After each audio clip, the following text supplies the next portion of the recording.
Morning everyone. Video করার চক্করে ছাদে গিয়ে আমি জাস্ট তাকাতেই পাচ্ছিলাম না, এত রোদ ছিল।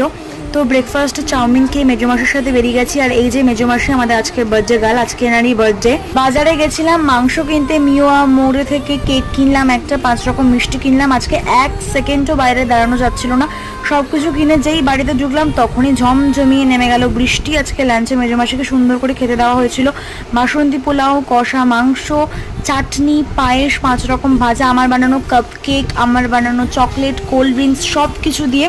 তারপর আমার মাম্মাম তার মেজো বোনকে খাইয়ে দিল পায়েস, তারপরে বড় মামা খাওয়ালো, তারপর আমি খাওয়ালাম।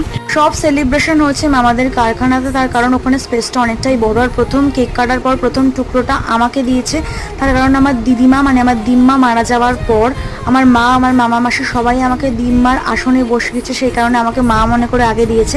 শুধুমাত্র এই মানুষগুলো আমার পাশে থাকলেই চলবে, সারা পৃথিবী আমার এগেনস্টে গেলেও আমার কিচ্ছু যায় আসে না।